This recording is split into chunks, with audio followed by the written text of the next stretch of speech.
இன்றைய ஆன்மீக தகவல். அதாவது நம் எல்லோருக்குமே ஒரு பெரிய சிக்கல், இந்த மனதை எப்படி அடக்குவது? ஒரு 15 நிமிஷமான பூஜை ரூமில் உட்காந்து தியானம் பண்ணணும்னு பார்க்குறேன், ஆனால் நடக்க மாட்டேங்குது சார். பூஜையில் உட்காரும் போது தான் ஏதாவது பிரச்சனை மனசுக்குள்ளே ஓடுது. உட்காந்து ஒரு நிம்மதியாக ஒரு 15 நிமிஷம் சுவாமியை வேண்ட முடியல அப்படின்னு சொல்கிறவங்க நிறைய பேர் இருக்காங்க. அதே மாதிரி கோவிலுக்கு போய் பிரகாரத்துக்குள்ளே போய் சுவாமியை எந்த விதமான மன எதுவும் இல்லாமல் சுவாமியை வேண்டணும் அப்படிங்கிறது யாருக்கும் இல்லை, யாராலையுமே அது முடியல. காரணம், மனது அப்படியே ரொம்ப வேகமாக சுற்றிகிட்டே இருக்கு.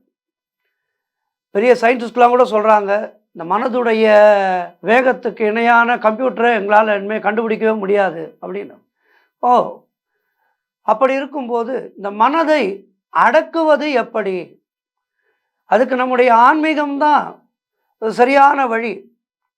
ஆரம்ப காலத்தில் நம்மளால் முடியாமல் போகலாம், ஆனால் போக போக போக, அதாவது ரிஷிகளுக்கே இது கஷ்டமாக தான் இருந்திருக்கு. நாமெல்லாம் கலிகாலத்தில் இருக்கோம். கலிகாலத்தில் எத்தனையோ விதமான டிஸ்டர்பன்ஸ் நமக்கெல்லாம் இருக்குது. ஆகவே நமக்கு இது மாதிரி இருக்கிறது ஒன்றும் பெரிய விஷயம் இல்லை. காரணம், ரிஷிகளுக்கே அப்படி இருந்திருக்கு, விஸ்வாமித்திரருக்கே அப்படி இருந்திருக்கு. விஸ்வாமித்திரரே தன்னுடைய தவ பலனையெல்லாம் மனசை கொஞ்சம் சிதற விட்டு போக்கடிச்சிட்டார் அப்படின்னு உண்டு. அவங்களாம் நமக்காக வாழ்ந்து காமிச்சிருக்காங்க. அதனால் ரிஷிகளை நாம் குறை சொல்லக்கூடாது. அவங்க நமக்கு இப்படிலாம் இருக்காதே அப்படின்னு நமக்கு வாழ்ந்து காமிச்சிருக்காங்க அவங்களாம். ஆக மனதை எப்படி அடக்குவது, அதற்கு ஆன்மீகம் என்ன சொல்கின்றது என்பதை இந்த நிகழ்ச்சியிலே இன்றைக்கு நம்ம பார்க்க இருக்கின்றோம். நம்முடைய சனாதன இந்து தர்மம் சும்மா பேருக்காக வடிவமைக்கப்பட்டதல்ல. அது ரொம்ப ஆழ்ந்த கருத்துக்களையும் அறிவியல் பூர்வமான உண்மைகளையும் தன்னகத்தே கொண்டது நம்முடைய ஹிந்து தர்மம். மனிதனுடைய பிரச்சனைகளை நன்கு ஆராய்ந்து அனைத்து துன்பங்களுக்கும் மனம்தான் காரணம் என்று உணர்ந்த நம்முடைய ரிஷிகள் மனதை நாசம் செய்ய நமக்கு தந்த எண்ணற்ற பயிற்சி முறைகளின் வாழ்வியல் நெறியே ஹிந்து மார்க்கமாகும்.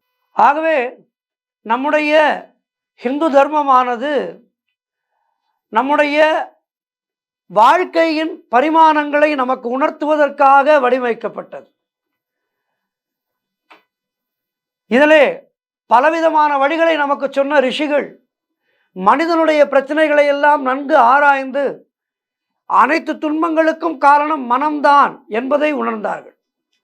அதனால் அந்த மனதை கட்டுப்படுத்துவது எப்படி, அதற்கு எண்ணற்ற பயிற்சி முறைகளை நமக்கு சொல்லிக் கொடுத்திருக்கின்றார்கள். நாம் தான் அவற்றை பின்பற்றாமல் இருக்கின்றோமே தவிர அவர்கள் அவர்களுக்கான கடமையை மிக சரியாக செய்திருக்கின்றார்கள். ஆகவே நம்முடைய வாழ்வியல் நன்னறியை இந்து தர்மம் மிக அழகாக சொல்லித் தருகின்றது. மனம் என்னும் ஆட்டங்கில் தாண்டவ கோனே, முக்தி வாய்ந்ததென்று எண்ணிடடா தாண்டவ கோனே என்று பாடுகிறார் ஒரு சித்தர். மனதை கட்டுப்படுத்து, அதன் அடிமைத்தனத்திலிருந்து விடுபடு என்று எல்லோரும் சொல்கிறார்கள். ரிஷிகள் சொல்கிறார்கள், ஞானிகள் சொல்கிறார்கள், சித்த புருஷர்கள் சொல்கிறார்கள். இப்போதைய யூடியூப் வருகின்ற சுவாமிஜிக்களும் இதைத்தான் சொல்கின்றார்கள். ஆனால் இந்த பாழாய் போன மனதைத்தான் கட்டுப்படுத்துவது எப்படி என்பது நமக்கு தெரியவில்லை. முதலிலே மனம் என்ன என்பதை நாம் புரிந்து கொள்ள வேண்டும். கடல் அலைகள் போல ஓயாது உள்ளத்திலே தேவையற்ற எண்ணங்கள் பற்பல எழுகின்றன. அடுத்த வாரம் இது நடக்குமா, இந்த வாரம் இது நடக்குமா என்று மனம் பேதலித்து கொண்டே இருக்கின்றது. அந்த எண்ணங்களின் கூட்டே நம்மை ஒரு விஷயத்தை செய்ய விடாமல் செய்கின்றது. ஆக எண்ணங்களே மனம், எண்ணங்களை கட்டுப்படுத்துவதே மனதை கட்டுப்படுத்துவது ஆகும். மனிதனுடைய மனோபாவத்திற்கு ஏற்ப நம்முடைய ரிஷிகள் எண்ணங்களை கட்டுப்படுத்த நமக்கு 3 மார்க்கங்களை வழங்கி இருக்கின்றார்கள். அவை என்னென்ன மார்க்கங்கள் என்று பார்ப்போம். பக்தி, யோகம், ஞானம். இறைவனிடம் தன்னை முழுமையாக ஒப்படைத்து விடுவது. பிறந்து சில மாதங்களே ஆன ஒரு சிசு எப்படி அனைத்திற்கும் தன் தாயையே எதிர்நோக்கி இருக்குமோ, இறைவனை மட்டுமே அனைத்திற்கும் ஒரே ஆதரவாக கொண்டு வாழ்வை நடத்துவதே பக்தி. அனைத்தையும் இறைவனாக பார்ப்பதுவே பக்தி. அனைத்தும் இறைவன் ஆதலால் பக்தன் யார் மீதும் கோபப்படவோ பொறாமைப்படவோ மாட்டான். மரணம் முதற்கொண்டு எதை கண்டும் அவன் அஞ்ச மாட்டான். தன் வாழ்வை தீர்மானிப்பது இறைவன். ஆதலால் தன் எதிர்காலத்தை பற்றி சிறிதும் சிந்திக்கவோ முடிவெடுக்கவோ மாட்டான். இவ்வாறு தன்னை முழுமையாக இறைவனுக்கே ஒப்புவிக்கும் பக்தனே சரணாகதன் என்பார்கள்.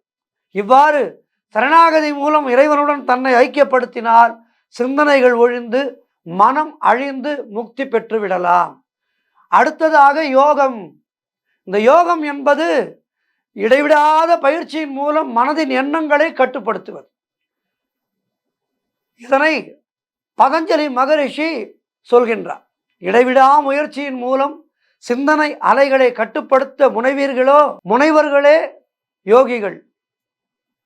வாசி, குண்டலினி, கிரியா போன்ற எண்ணற்ற கடுமையான பயிற்சிகளால் பாடுபட்டு மனதின் எண்ணங்களை கட்டுப்படுத்தி மனதை வென்ற யோகிகளை சமாதி நிஷ்டர்கள் என்பார்கள். அவ்வாறு கடுமையான பல பயிற்சிகள் செய்து யோகம் பயின்று மனதை அடக்கி சமாதி ஸ்திதியை அடைந்தாலும் முக்தி பெற்று விடலாம்.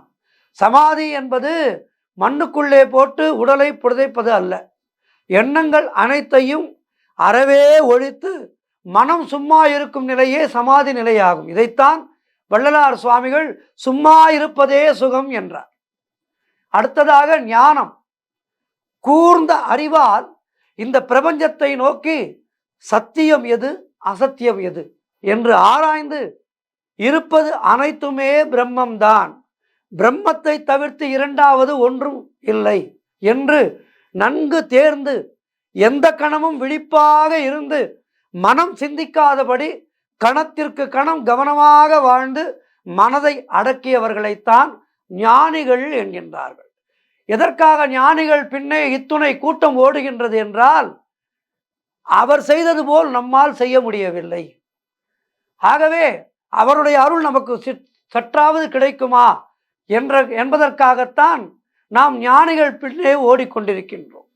இப்படி ஞானிகளை தொடர்ந்து அவர்கள் பின்னே சென்று கொண்டிருந்து அவர்களுடைய அந்த ஞானத்திலிருந்து சிறிது பெற்றாலும் அதை நாம் முறையாக பயின்றாலும் நாமும் முக்தி பெற்று விடலாம்.